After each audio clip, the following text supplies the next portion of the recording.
Meus queridos, boa noite a todos.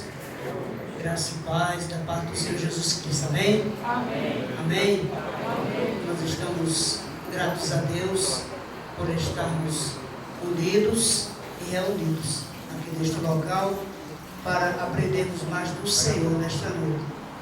Como que a nossa família está aqui nesta noite, nós estamos muito gratos a Deus por termos este privilégio. Por que eu estou dizendo privilégio?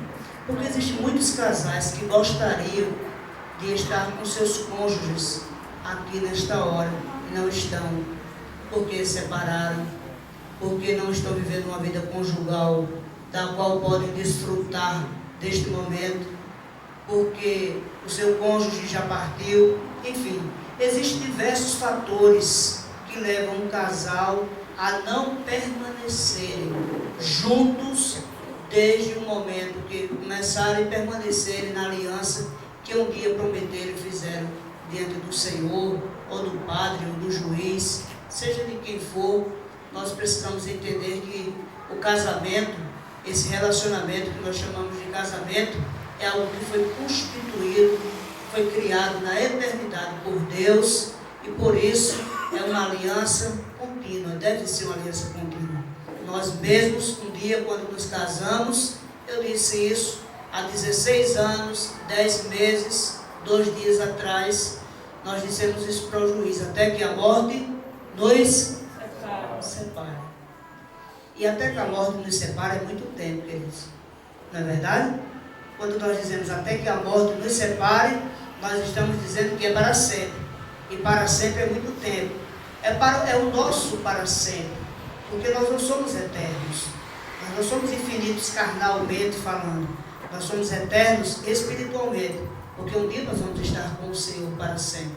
Mas enquanto estamos aqui, estamos na carne, sujeito a imperfeições, sujeito a dúvidas, sujeito a confusões, sujeito a lacunas dentro do nosso caráter, dentro do nosso pensar, do nosso falar.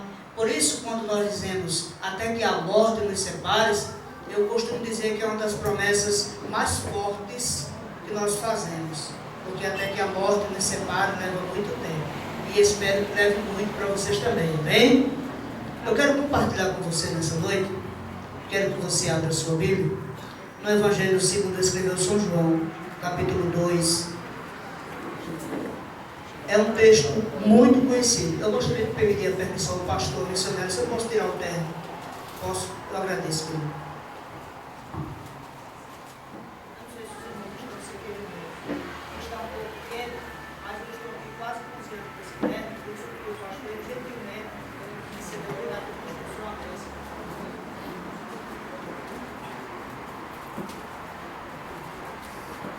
Evangelho segundo escreveu São João, capítulo 2. Quando você encontrar, diga assim: eu amo minha esposa. Quando as mulheres encontrarem, diga: eu amo meu esposo. As irmãs encontraram mais rápido. E se você não está com a Bíblia, eu vou pedir que você fique próximo de alguém que está com a Bíblia. Eu faço questão de você ler comigo alguns versículos. Vamos ler, queridos. Ao terceiro dia fizeram-se umas bodas em Caná da Galileia, e ali estava a mãe de Jesus. E foi também convidado Jesus e os seus discípulos para as bodas. E faltando o vinho, a mãe de Jesus lhe disse: não tem vinho. Disse-lhe Jesus: mulher, que tenho eu contigo? Ainda não é chegada a minha hora. Sua mãe disse aos serventes: fazei tudo quanto ele vos disser. E estavam ali postas 6 talhas de pedra, conforme a purificação dos judeus. E em cada uma cabia 2 ou 3 almudes. Então disse-lhe Jesus: enchei de água essas talhas, e encheram-na até em cima.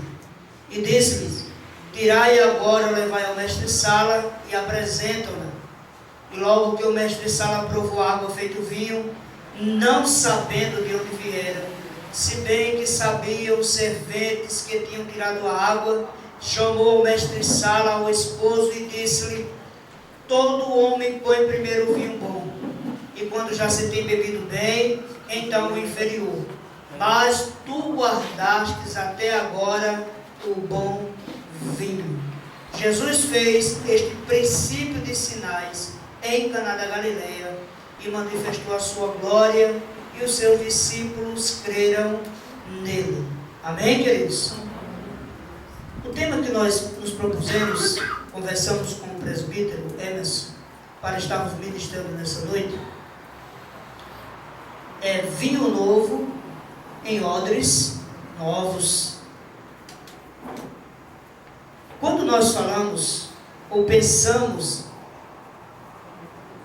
em vinho, quando nós falamos em odre, nós ficamos nos perguntando o que isso tem a ver quando se trata de relacionamento e de vida conjugal. Quando nós olhamos para o texto que nós acabamos de lermos, alguns versículos, eu sempre como pastor e ainda como seminarista, eu me perguntava e me indagava por que Jesus tinha escolhido um casamento para ensinar ou para iniciar os seus milagres ou o seu ministério terreno aqui na terra. Porque os nossos olhos, queridos, chamaria muito mais atenção estar em meio a uma multidão e curar 10 leprosos, como ele curou de uma vez só. Chamaria muito mais atenção estar em meio a uma multidão e transformar 5 pães e 2 peixinhos e alimentar mais de 5.000 pessoas. Aos nossos olhos seria um milagre muito mais fervoroso, mais audacioso do que estar em uma festa de poucas pessoas e transformar uma água em vinho. E indagando a mim mesmo e pensando sobre isso, me veio à mente algo muito importante em relação à questão do início do ministério de Cristo, que diz referente a transformar a água em vinho. É que quando Jesus Cristo é convidado para aquela festa, e é interessante que no Antigo Testamento e no Novo Testamento era muito comum as festas durarem horas, dias e até semana, de acordo com as condições financeiras da família dos noivos. Então era muito comum, quanto mais o noivo tivesse condições, mais a festa duraria. Então tinha festa que duraria 5, 6, 7 dias, enquanto tivesse convidados, enquanto tivesse comida, enquanto tivesse vinho, ali estaria havendo a festa. Mas aqui acabou algo que era primordial para que a festa continuasse. Acabou o vinho. Interessante. Quando a gente olha para o vinho, e alguém aqui, se alguém já degustou vinho, ou degusta vinho, não sei, eu particularmente não tenho esse costume, mas já o fiz quando não era cristão. Existem alguns vinhos que têm um teor alcoólico muito alto e outros que não têm teor alcoólico, quase não têm teor alcoólico. O fato é que todos eles são derivados da uva. E quando alguém vai produzir o vinho, eu estava dando uma olhada nesse, a primeira coisa que se faz é escolher, é selecionar a uva, que dela sairá o quê? O vinho. E quando se escolhe essa uva, depois que ela é escolhida, ela passa por um processo de purificação, de limpeza, de lavagem, para que ela possa ser pisada. Ela vai para o lagar, onde as pessoas pisam, onde ela é moída, onde ela é triturada. Depois de moída, triturada, ela vai ficar sem parecer e sem formosura. É algo que parece que está despedaçado. Mas dali vai sair o suco, que será colocado dentro do odre, naquele tempo, hoje em garrafas, para que se possa passar por um processo chamado maturação. Esse processo de maturação é um processo demorado, que leva tempo, mas quanto mais o tempo passa, quanto mais o vinho envelhece, mais o vinho fica saboroso, mais ele tem teor, mais ele tem cor apurada, mais ele tem textura, mais ele é forte, e não são todas as pessoas que provam desse vinho. Então, quando nós olhamos para o relacionamento, que nós chamamos de casamento, nós podemos entender que há uma semelhança, que quando nós somos novos, nós somos como vinho novo, colocados dentro de um relacionamento que seria o odre novo. Interessante, o odre era feito de pele de camelos, de peles de carneiros, de animais, e quando ele era cheio por aquele vinho, após alguns dias começava um processo de fermentação. essa fermentação liberava alguns gases e esse odre que estava murchinho começava a encher e ficava na forma quase que de um círculo, de uma bola, somente com um gargalo, onde ali, depois de um tempo, o vinho pronto iria se utilizar para servir vinho às pessoas. O fato é, queridos, que não eram todos os odres que conseguiam suportar a maturação do vinho. Alguns odres, eles, por causa dos gases, do vapor que era soltado ali dentro, eles começavam a se romper. E eles iam se rompendo, e daqui a pouco o vinho jogava fora. E aí eu me lembro do texto aqui, quando diz que acabou o vinho, porque não há vinho. E olhando para esse texto aqui, eu lembro de um texto lá em Cantares, que o noivo fala para a noiva e diz assim: olha, põe-me como selo sobre o teu coração, como selo sobre o teu braço, porque o amor é forte como a morte e duro como a sepultura é o ciúme. As suas brasas são brasas de fogo, como veemente labaredas. Aí ele diz assim: as muitas águas não podem apagar esse amor, nem os rios afogá-los. Ainda que eu desse os bens de sua casa, pelo amor, certamente os desprezaria. Vamos pensar nisso. Quando nós conhecemos alguém, pastor, quanto tempo o senhor tem de casado? 19 anos. Você, pastor? 20 anos. Eu vou pegar o presbítero como exemplo e vai do senhor, pastor, e de mim também. Quando nós somos namorados, o nome da sua esposa é? Irmã de Deus, sempre a verdade, nada além da verdade. Amém? Esse camarada fez muita promessa para a senhora, não fez? Pode dizer, irmão. Eu sei que ele fez, e todas com vontade de cumprir. Estou certo, presbítero? Conseguiu cumprir todas? Boa parte. Vocês escutaram aí? Ele disse boa parte. Tem gente ali dizendo eu também, porque eu fiz e consegui cumprir outra parte. Né? É certo também que a irmã deve ter feito promessas para você. Muitas. Mas eu gostaria que a senhora conseguiu cumprir, pensa? Estou tentando. Os irmãos prestaram atenção no que ele respondeu. Ele disse boa parte. Ela disse eu estou tentando. Ou seja, a ideia dele, eu finalizei, eu tentei, eu fiz uma boa parte, mas ela disse eu estou tentando. Ou seja, ela disse a minha ação é contínua. Quando nós fazemos promessa, uma das promessas que nós fazemos é eu quero estar com você para sempre. Por isso que eu iniciei dizendo que o nosso desejo, quando nós dizemos eu quero estar com você para sempre é muito tempo. Isso é uma das maiores promessas. Isso aos nossos olhos parece algo muito simples, porque nós estamos falando, querido, que queremos estar para sempre com alguém que nós julgamos que nós e é muito fácil estar perto do que a gente ama. É muito fácil. É muito simples. Estar perto da namorada, que a gente chega na casa dela à noite, ela está toda cheirosa, bonita, perfumada, né?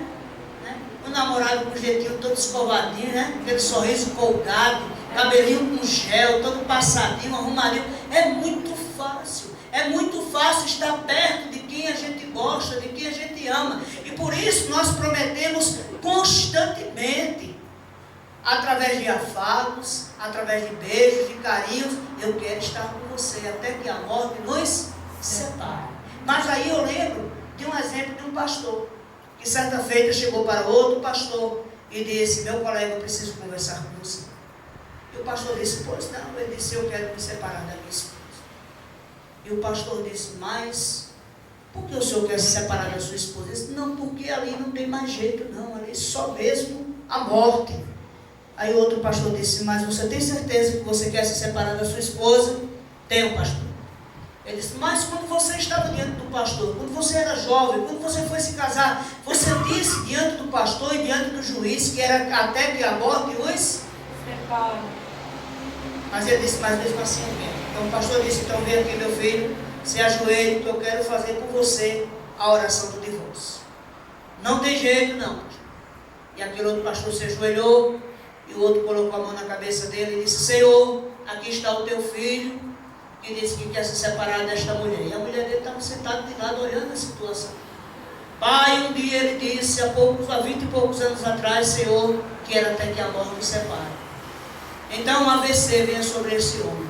Ataque cardíaco vem agora, leve ele.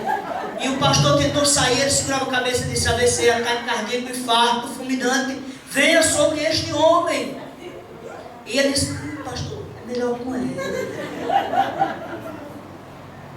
Quando nós tratamos, queridos, e falamos da morte, a palavra de Deus nos diz categoricamente que o amor é forte como a morte.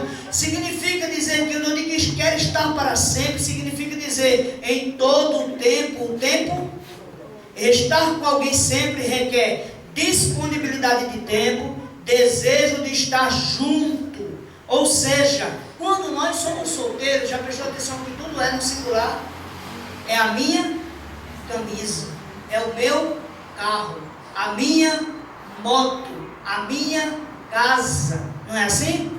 Já prestou atenção? A minha roupa. Quando nós casamos, não é o meu carro, é o nosso. Nós saímos do singular para o plural. É a nossa casa. O homem não diz eu vou, ele diz nós vamos. A mulher não diz eu vou, ela diz tu deixa. Aí ele deixa. Aí ela vai. E é assim que funciona. Nós saímos do singular e vamos para o plural. Nós estamos dizendo que estamos determinados a disponibilizarmos tempo para quem nós amamos. E se tem algo que está se perdendo na linha do tempo desse relacionamento, é o tempo que nós dedicamos aos nossos familiares. Eu não sou contra Facebook, não sou contra o Twitter, WhatsApp, Instagram, seja o que for. Eu sou a favor que tudo se seja usado de uma forma que não atrapalhe o bem-estar da família. Mas nós estamos vivendo uma época, querido, em que as famílias, os casais, não estão mais parando para olhar um no olho do outro. As pessoas não têm mais tempo. Nós estamos vivendo um tempo, amado, em que a mulher está lá na cozinha preparando o jantar, o marido está dentro do quarto e ela não conversa com ele, ela manda um WhatsApp dizendo venha jantar, e ele responde estou chegando. Nós estamos vivendo esse tempo, amados. Outro dia eu estava conversando com um jovem e uma mulher estava no Facebook. E por não ter a companhia, por não ter o achego, por não ter o companheirismo do esposo, ela resolve agora encontrar outras pessoas com quem dialogar, com quem conversar. E ela entra no Facebook e coloca lá um codinome para não ser conhecida de Coelhinha. E ela disse, a partir de hoje, meu codinome no Facebook vai ser Coelhinha. E criou uma página lá e começou a se relacionar com outras pessoas. E o esposo dela, por não ter a companhia da esposa, por não ter relacionamento com a sua esposa, por não conversar com ela, entrou sem saber no Facebook e disse, eu estou vendo muitas mulheres aqui que me dão atenção, que conversam comigo, que postam, que dizem bacana, que foto bonita, como você está gato, então eu vou criar um codinome de gatinho. E ele criou. E um dia a Coelhinha resolveu trair o gatinho. E ela marcou um encontro. E quando ela chegou lá, ela ia se encontrar com o gatinho. E o gatinho marcou o encontro para trair a Coelhinha com a Coelhinha. Ou seja, o marido estava traindo a própria mulher e sendo traído, queridos, pelo Facebook. Eu sei que isso às vezes chama a nossa atenção e é engraçado. Mas nós estamos vivendo momentos em que as famílias estão perdendo o princípio básico de um relacionamento, que é a disponibilidade de estar junto. O ativismo está tomando conta das situações, está tomando conta das famílias. As pessoas não têm mais tempo um para o outro. Quando nós acordamos pela manhã, geralmente a nossa esposa já está fazendo café, a gente vai deixar o menino na escola, outro vai para outro local, outro vai para outro, de repente a gente passa o dia, volta, às vezes nem vem almoçar em casa, e quando chega a noite, os dois estão mortos de cansados. E sabe o que acontece? Nós estamos perdendo a comunicação visual e auditiva, porque nós não conversamos, porque nós não olhamos mais para o outro, né?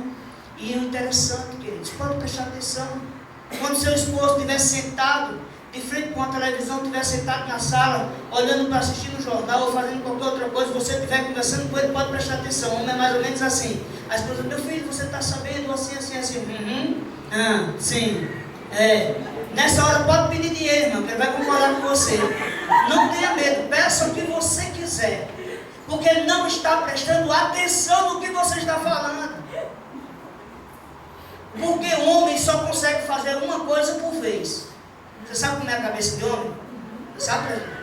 O senhor sabe, pastor, como é a nossa cabeça? Não. A nossa cabeça é assim. Ela tem um monte de caixinhas dentro. Aí a mulher quer falar com o marido sobre os filhos. Ela diz, meu filho, eu preciso falar com você sobre os nossos filhos. Aí ele abre a caixinha dos filhos. Filhos. Ela diz, aí minha mãe, não sei o que, chegou já quer, ele fecha a caixinha dos filhos, abre a caixa da sogra. É sogra. Aí ela diz, aí lá no colégio ele fecha a caixinha da sogra e colégio. Aí ela diz, por que o rapaz veio aqui do gás? Ele mercearia, conta pagar.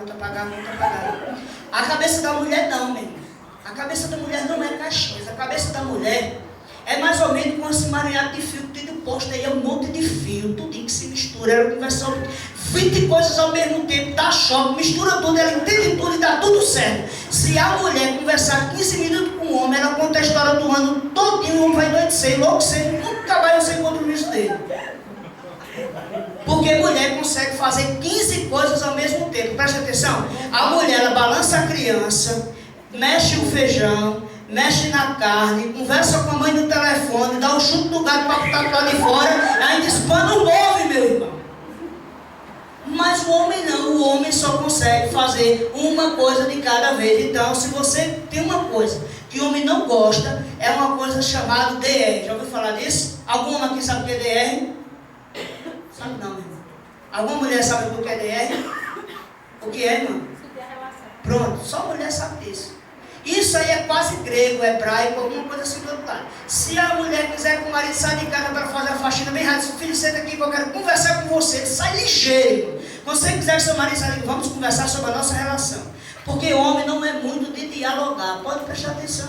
Nós não dialogamos muito porque nós não dialogamos, porque nós não conversamos, nós nos tornamos muito periféricos e as mulheres se tornam muito observadoras, porque elas estão dentro do lar. A visão do homem que está lá fora é muito periférica. Por isso, às vezes, quando as coisas acontecem dentro de casa, as primeiras a saber são as mães, é as primeiras que alertam o marido, é as primeiras que vê o que está acontecendo com o filho, com a filha, o que se deve corrigir, o que se deve comprar. Por isso, é tão importante a comunicação dentro do relacionamento. Se eu tenho um relacionamento com a minha esposa e eu não sei o que ela gosta, nem ela sabe o que eu gosto, então não é um relacionamento. Se eu tenho um relacionamento com a minha esposa e eu não sei quando ela está triste, nem quando ela está alegre, isso não é um relacionamento. Alguém já disse, queridos, é uma coisa muito interessante, eu anotei aqui, né? Enquanto houver vida, nós estaremos ligados um ao outro, independente das circunstâncias. Lembra? Na alegria e na dor. Na saúde, na boniteza e na feura. Continuamente. Na rotina do dia a dia surgirão o que, queridos? Os desafios, manias, costumes que nós trouxemos da vida de solteiro, que a gente começa a aplicar dentro do nosso lar, que a gente pensa que não vai fazer a diferença dentro do relacionamento, mas que se não houver comunicação, esse vinho novo dentro desse odre novo gerará fusão de gases e isso vai estourar e não vai dar certo o relacionamento. Sabe por quê? Porque é mais ou menos assim. Quando nós estamos na casa da nossa mãe, nós temos os nossos costumes. E a nossa esposa tem os costumes dela também. Quando nós nos casamos, nós trazemos os costumes lá da casa de papai e de mamãe para dentro do nosso lar. E as mulheres fazem do mesmo jeito. Teve uma coisa muito simples. Eu costumo sempre contar esse palestra para casais que aconteceu comigo. Quando eu me casei, eu fui morar numa casa tão espaçosa, mas tão espaçosa, que tinha que escolher quem entrava primeiro, eu ou a minha esposa. Então, o que a gente fez? Quando a gente chegava no nosso quarto, já dava de frente para a sala, que já era o banheiro, a cozinha para a nossa casa. E eu fui acostumado, desde a minha infância, a dormir com as luzes tudo apagadas. E a minha esposa dormia com as luzes? Mas eu, na primeira noite, como um bom cavaleiro manda, me levantei, escovei os meus dentes, fiz a minha higiene pessoal, vim, cheguei no interruptor aí, apaguei a luz. Ela ficou no escuro. Olhou para mim, deu um sorriso, só viu o branco dos lábios, dos dentes, se levantou carinhosamente e acendeu a luz. Eu dei um tempo na cama, conversei com ela, era noite de núpcias. Fiz que ia beber um pouquinho de água, voltei e aqui sou eu, apaguei a luz. Ela olhou para mim, querido, meu lindo, eu sou a luz de luz acesa. Acendeu a luz. Irmãos, quase não tem noite de núpcias. Quase sempre que acaba o casamento por conta do horário. Quase sempre que a gente queima a lâmpada da sala da consciência também. Então, para a gente entrar num acordo, o que é que a gente fez? Deixa a luz da sala acesa, fica a minha porta do quarto aberta, então nem fica escuro nem acesa. A gente se adaptou até hoje. A luz lá de casa pode se apagar qualquer lâmpada, mas a da sala é acesa. Você sabe o que é isso? Isso é comunicação. Quando se comunica, tudo vai se encaixando, tudo vai dar certo, né? Quer ver? Tem mulher aqui, pode dizer se não é, que quando você era na casa do seu pai, o creme dental, você apertava bem devagarzinho, de baixo até chegar em cima, né? Aí você faz aquilo bem direitinho, aí seu marido no outro dia chega aí, aperta no meio, dá vontade de fazer o quê? Apertar o pescoço dele também. Aí você vai lá e ajeita. Aí o santo do outro dia vem e aperta no meio. São costumes que nós trazemos lá da... Quer ver um exemplo? Quantas vezes, quantos homens chegam em casa, só porque casou, acha que a mulher é empregada dele, queridos. Aí na hora que ele entra na sala, ele vem do trabalho, ele tira um sapato e joga o outro ali. Se não tiver cuidado e a porta da geladeira estiver aberta, vai cair camisa, vai cair qualquer coisa dentro da geladeira, meu irmão. E a mulher, coitada, no início do casamento, sabe o que ela faz? Ela vem recolhendo. Mas ninguém suporta isso muito tempo não, irmãos. O tempo vai passando e a paciência também vai ficando bem curtinha. É verdade. Né? Porque quando a gente namora, a gente é meio botânico, né? Meu zoólogo é meu bichinho, minha florzinha, minha lindinha. Depois que casa, os bichos crescem. A sua anta, seu levante. Vai crescendo os bichos, porque a paciência vai se esgotando, queridos.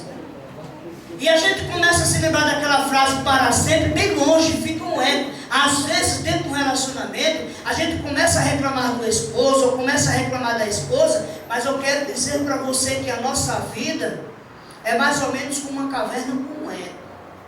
Então, se a gente não gosta muito do que a gente está ouvindo dentro do relacionamento, é bom mudar o que a gente está gritando. É bom mudar o que a gente está falando dentro do nosso lar. Não é só com palavras não, é com gestos também. Porque às vezes por falta de comunicação, a gente passa muito tempo suportando algo que não suportaria se estivesse conversando. Outro dia estava num restaurante, um casal muito novo, conversando sobre a questão de relacionamento conjugal. Eles estavam completando 3 ou 4 anos de casados e olharam de lado de outra mesa, assim, num canto. Eles estavam um casal com mais de 30, 40 anos de casados. E aquele casal muito jovem disse, está vendo que coisa linda? No mínimo ali tem 40 anos de casado. E a moça muito jovem deu um sorriso e disse, qual será o segredo, filho? Eu disse, vou perguntar. Afinal, nós queremos chegar ali também. E ele se levantou, foi lá, deu uma boa noite àquele casal. Aí disse, eu gostaria de fazer uma pergunta para o Senhor. Eu disse, pois não. Qual o segredo? Estou vendo sobre os cabelos grisalhos, quantos anos de casado o senhor tem? Ele disse, eu tenho quase 50 anos de casado. E aquele jovem disse, eu posso lhe perguntar o segredo? E ele disse, pode sim. Eu sou de descendência italiana. Casei com esta mulher aqui no Brasil. E lá na minha casa, na Itália, os meus pais gostavam muito, nós gostávamos muito de um pão grande chamado pão de bico. E o bico daquele pão ali é bem durinho. E a coisa que eu mais gosto na minha vida é o bico daquele pão. E no dia que eu me casei, eu olhei para minha esposa e eu disse, para mim mesmo, a partir de hoje, o biquinho durinho desse pão de bico vai ser dela. eu vou abrir de mão o resto da minha vida, e todos os dias, durante esses 40 e poucos anos de casado, eu corto o biquinho do pão de bico e dou para ela comer. Aí a mulher olhou para ele com uma cara feia e disse, pois eu não sabia disso não. Até hoje eu como esse miserável desse bico de pão, por favor, em homenagem a você por amor, mas eu não gosto de pão de bico, coisa disso nenhuma. Se ela tivesse dito isso há mais tempo, ele tivesse dito isso há mais tempo, ele estaria comendo o pãozinho de bico dele bem satisfeito, e ela também. A falta de comunicação dentro do relacionamento muitas vezes corta-o até que seja para duro para sempre. Porque onde não há comunicação, se a mãe de Jesus não tem chegado para ele, não tem dito, acabou o vinho, talvez o povo tivesse ficado sem vinho. Mas Jesus já disse, pastor, mas nós não somos. Então nós não sabemos o que é que está incomodando o calcanhar da nossa esposa. Nós não sabemos o que é que está incomodando o nosso esposo. E por isso, queridos, muitas vezes a rotina do dia a dia acaba trazendo discordância, né? Sempre nós sabemos, um gosta de salgado, outro gosta de doce, os fatores internos, problemas relacionados à comunicação entre o casal, como eu citei agora há pouco, e fatores externos, envolvimento de familiares, de parentes e de aderentes dentro do relacionamento. Tem destruído muitos casais, porque o casal não se conversa entre si, não há diálogo, o vinho não está amadurecendo, não está maturando. Amadurecer, queridos, dá trabalho. A maturidade ela só vem com o tempo. O relacionamento, quando vem ficar dentro de uma faixa de estabilidade, já se tem muito tempo chorando junto, já se tem muito tempo sorrindo junto, tem muito tempo sofrendo junto, aprendendo junto. E para que nós possamos aprendermos e continuarmos juntos, nós precisamos disponibilizar tempo um ao outro. Aí às vezes a gente pensa que dá tempo para nosso esposo, dá tempo para o nosso esposo, tem que ser muito tempo, né? Mas não precisa muita coisa não. A coisa mais fácil do mundo é a gente agradar quem a gente ama. Basta às vezes um sorriso. Mas sabe o que acontece? O tempo vai passando e a gente vai esquecendo dessas coisas. Outro dia um irmão disse isso e foi verdade. Ele disse, pastor, eu estava em casa e quase sofro um ataque cardíaco. E eu disse, o que foi, meu irmão? Ele disse, minha esposa estava na escola dominical pela manhã na classe. E quando chegou em casa, eu estava na cozinha, ela me agarrou e me deu um beijo. E eu quase dei um ataque cardíaco. Por quê? Porque ela disse, faça uma coisa com o seu marido que você nunca fez. Ela deu um beijo nele de surpresa, vamos quase dar um infarto. Não tinha costume, teve medo, teve um susto. Quase que tem um infarto cardíaco. Por quê? Porque a esposa não costuma dar um beijo no esposo. Porque o esposo não beija a esposa. Sabe, irmãos, essas coisas simples, essas coisas que parecem que não tem mais importância. Ah, mas ela sabe que eu amo ela. Não, ela sabe, mas ela quer ouvir você dizer que ama. Não, mas ele sabe que eu amo ele, mas ele quer ouvir você dizer que você o ama. Né? E às vezes a gente diz tantas coisas, a gente fala tantas coisas que não deveria falar, e a gente esquece de dizer um simples eu te amo. Né? Você é importante para mim. Né? Diga aí para seu esposo, qualquer hora que você olhar para ele, né? Diga assim, você continua sendo meu gato, embora que eu não seja mais, mas diga o que ele é. Né? Alimenta aí o ego dele, diga, você é meu leão, você é o homem que eu amo, né? Você é o gatão da minha vida. Vai dizer, diga para ele, diga, deixa ele vai acreditando aí, né? E vai ficando feliz, e você vai conquistando esse homem aí, irmão, em nome de Jesus, né? Outro dia o senhor estava dizendo, minha filha, quando a gente casou, você era linda, cinturinha de pilão, lembra? Você era muito gatona, os cabelos grandes, e hoje, ela disse, eu também me lembro, quando a gente casou, você era um príncipe, loiro, olhos azuis, né? Hoje você é um bebê. Aí ela disse, um bebê, disse, careca, sem dedo, as pernas finas, mostrando. O tempo passa e as aparências também vão com o tempo. Mas o que nós sentimos um pelo outro é o que nós chamamos de maturação do relacionamento, onde as aparências vão, mas o amor permanece. Onde as aparências vão embora, mas o respeito permanece. Onde aquele vinho que ora não tinha muito significado no início, porque era só uma paixão, começa a maturar e começa a ter sabor. E que digam os que têm mais tempo de casado aqui, que o casamento, quanto mais tempo passa, melhor fica. Porque vai adquirindo, queridos, confiança um com o outro, vai adquirindo maturidade, e a maturidade vai trazendo cumplicidade, e a cumplicidade gera amizade, e a amizade faz com que esse relacionamento frutifique. E é isso que nós vemos dentro desse texto. Quando nós olhamos para os fatores externos que muitas vezes atrapalham o relacionamento, né? Eu coloquei uma coisa aqui muito interessante, uma frase que eu li outro dia, que diz assim: olha, se você quer alguém por sua beleza, então não é amor. Se é desejo. Se você quer alguém pela sua inteligência, não é amor, é admiração. Se você quer alguém porque é rico, não é amor, é interesse. Mas se você quer alguém e você não sabe por quê, isso é amor.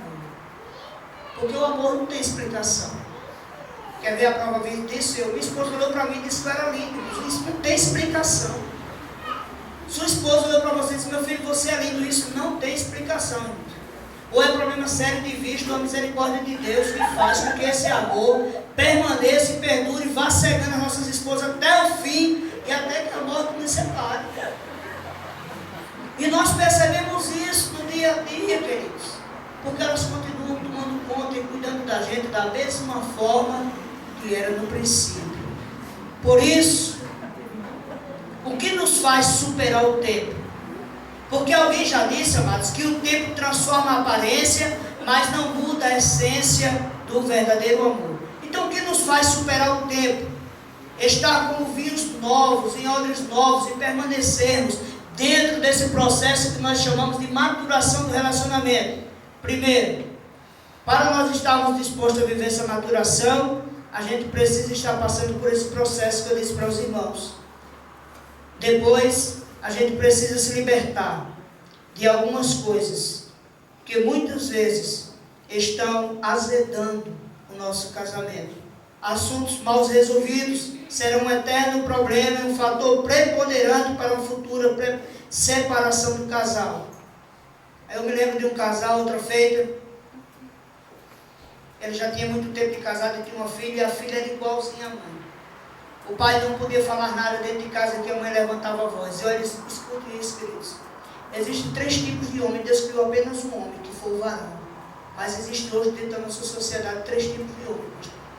Existe um varão, existe um varela e existe um varão. O senhor sabia disso? Não, né? Eu vou explicar ao senhor cada um. O varão é aquele que está na Bíblia.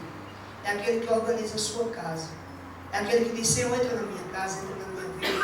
Mexe com a estrutura, sara as feridas. Ele ouve a sua esposa, ele toma conta dela, ela toma conta dela. Esse é o varão.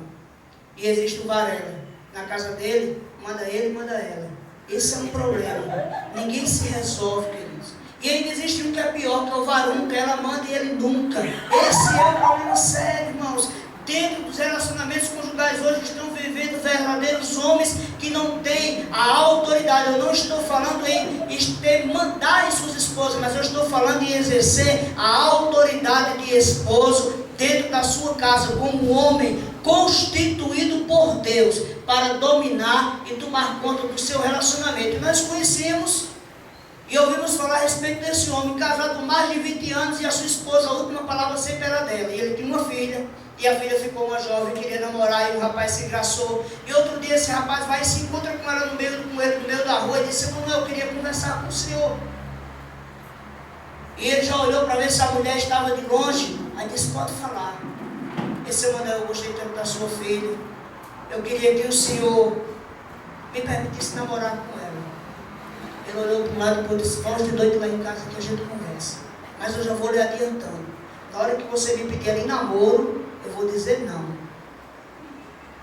rapaz disse: não? Eu disse sim. Porque se eu disser sim, a minha esposa vai dizer não. Aí você não vai namorar com a minha filha. Então eu vou dizer não.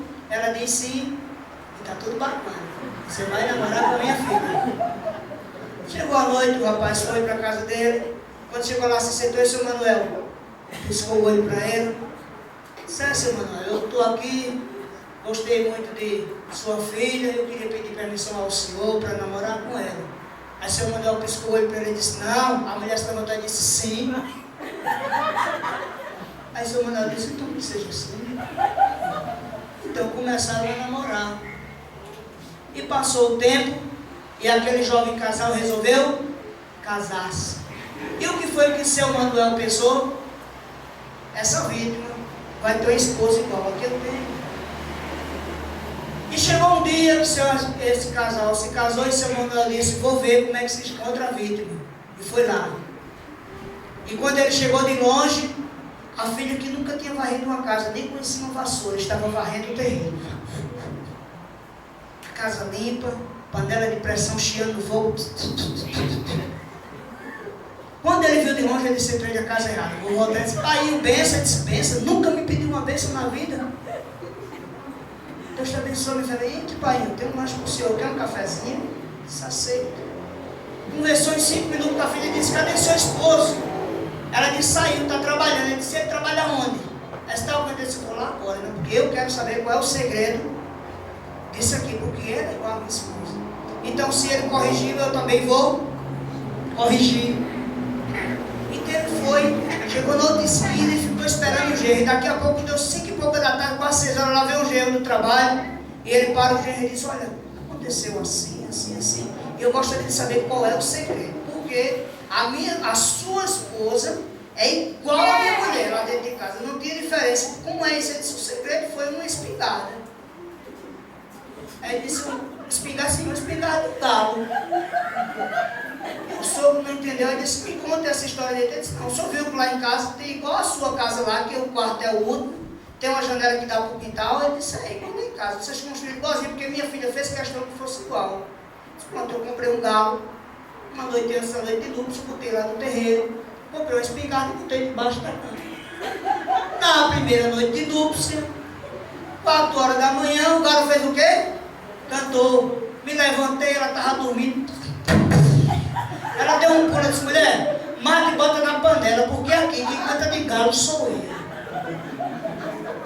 Seu Manuel disse, eita rapaz, me empresta a espingarda. Ele disse, com todo prazer, pegou a espingarda, chegou escondido, botou debaixo da cama.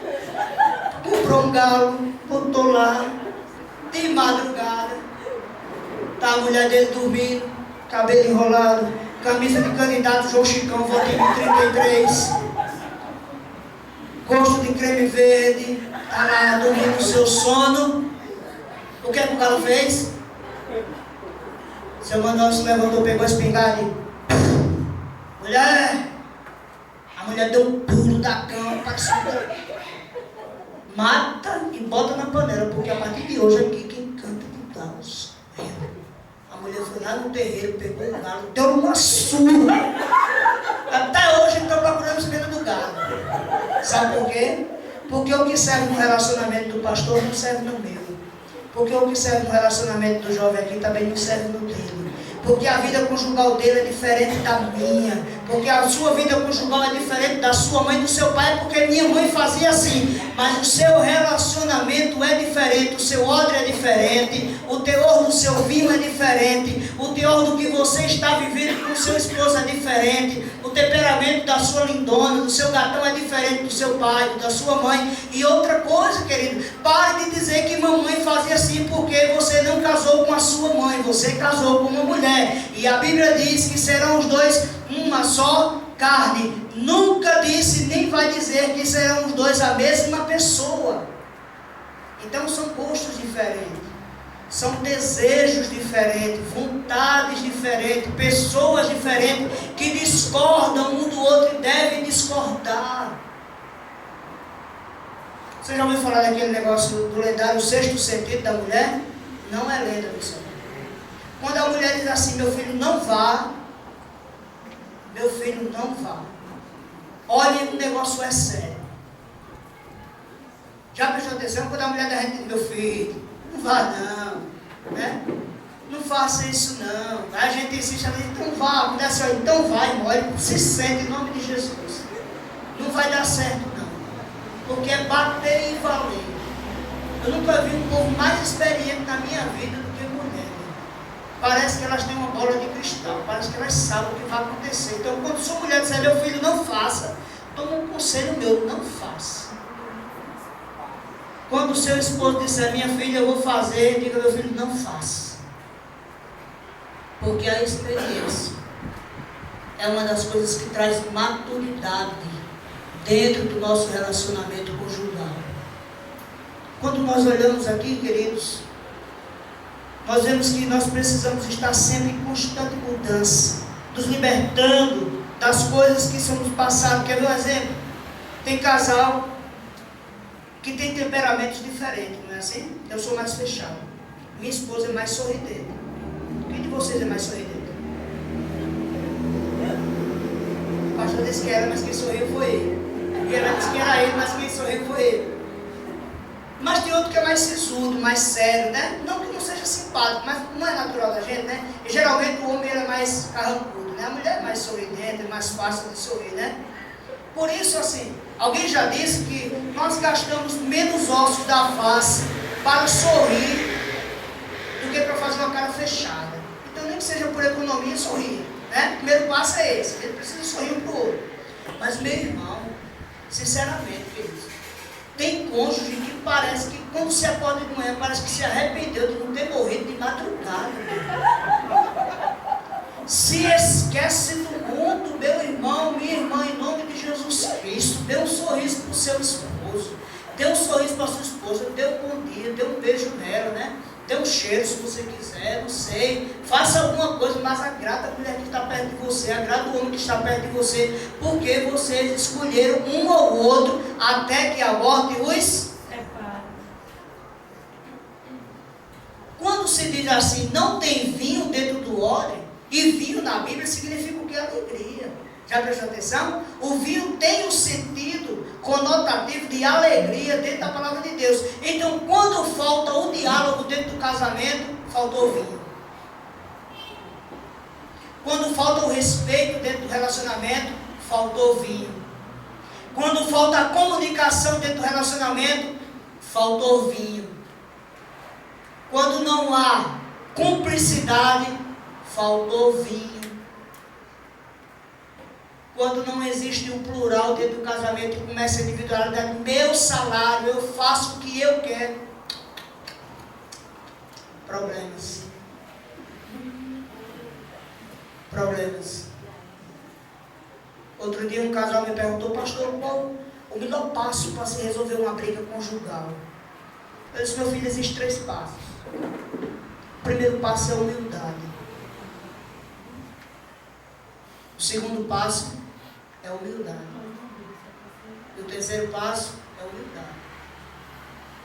Porque como pastor, a missionária sabe, é casada com o pastor, sabe que muitas vezes a gente está em casa, não sei se já aconteceu com vocês, de madrugada bater casal na porta, já? Eu estava em outra cidade pastoreando uma igreja, e era aproximadamente 1 e pouca da manhã. Eu estou encerrando, queridos. E bateu no portão, Natan tinha 2 anos, 1 aninho e pouco. 1 e pouca da manhã. Tomei aquele susto, né? E o pastor já sabe, tem que dormir de calça social, de sapato bico fino, de gravata e penteado. Porque o povo não tem hora para chegar na casa do pastor, não, irmão. Eu estou mentindo, pastor? Ele nem diz nada, coitado, ele já sabe. Já sabe. É desse jeito, irmão. Você está em casa, né? Até querendo dizer que a sua mulher é linda, você mesmo que você vai dizer, minha filha, você é pastor, você é a mulher do pastor, eu agora sou pastor, diga, irmã, entre. E eu estava em 1 e pouca da manhã. Eu pensei que estava sonhando, disse, não, deve ser alguma coisa que eu estou de novo. Quando eu abri a porta, você abre a brechinha da janela assim, que ela ver você de longe, meu. Pastor está acordado, 1 e pouca da manhã, ele está acordado 1 e pouca da manhã. Irmã, não estava não, mas agora estou, né? Ô, pastor, a gente precisa muito falar com o senhor. Deixa a gente entrar, eu vou dizer que não vou deixar. Entre, irmão. Irmão, você com um casal lá em casa, lá da nossa congregação. Eu sou esse minúsculo aqui, o camarada, eu estou se sentando. Isso é porque a minha mão alcança, mas a dele era maior. A mulher dele também do mesmo jeito. Sentou os dois no sofá. Pastor, a gente precisa falar com o senhor. Pode dizer. Ela dizia, pastor, é porque bebê, pastor. Bebê não está fazendo o que deveria fazer como esposo, pastor. Dizer, não, pastor, é neném. É porque neném, pastor. Irmãos, uma hora eu olhei assim, eu vi aqueles dois homens armados, aquela mulherzona que homens armados, e se eles são bebê e neném, eu desse também sou o quê? Um micro-organismo. Eu cheguei a essa conclusão sozinho, não, mas escutei. E ficou porque bebê faz isso, porque bebê faz aquilo, e neném é culpado, e bebê é culpado. Irmãos, e depois de quase 3h30 da manhã, de tanto bebê, de tanto neném reclamar, e eu pedindo ao Senhor a sabedoria, pelo menos uma 10ª parte da sabedoria de Salomão, eu disse, irmãos, em nome de Jesus. Com medo, irmão, porque o camarada estava bravo, viu? Um braço dele era maior do que eu todinho. Eu disse, irmão, eu pude dar uma palavra? Pode, pastor. Eu disse, irmão, olha, eu sei tudo que o senhor está dizendo. O senhor está com a razão. Ela disse, como é a história, pastor? Mulher